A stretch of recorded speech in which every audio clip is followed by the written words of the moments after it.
President Donald Trump just wrapped up his address to Congress. He touted his work since returning to the White House. But how did everyone in the chamber feel about his message tonight? Our Washington, D.C. correspondent Rachel Knapp joining us live from the Capitol Hill. Rachel, what were some of the main takeaways from his speech tonight?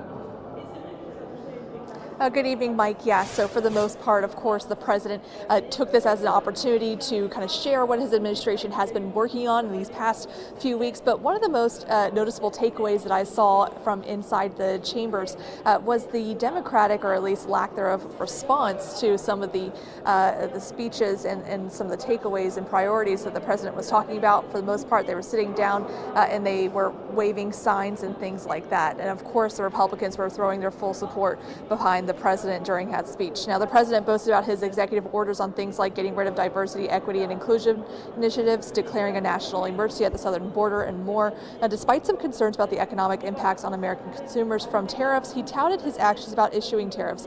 It seems like he is ready to use tariffs as an economic weapon. Now, every now and then he would make comments to the Democrats saying they are not supportive of this work, even saying at one point that their attempts to prosecute him when he was not in office did not work. Now, the president also claimed that is also taking aim at the government federal workforce, saying that it's just too large, and saying that they will reclaim power from this unaccountable bureaucracy. And any federal bureaucrat who resists this change will be removed from office immediately. Because we are draining the swamp. It's very simple. And the days of rule by unelected bureaucrats are over.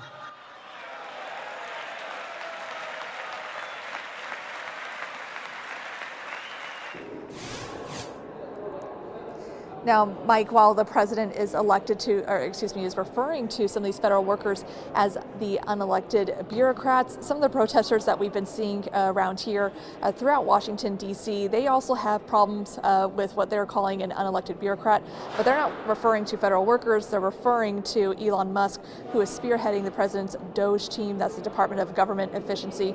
These protesters have had some issues with Musk and DOGE just trying to slash federal funding and the federal workforce. So coming up tomorrow, we will be hearing from lawmakers about what their thoughts on the president's speech from tonight. Back to you.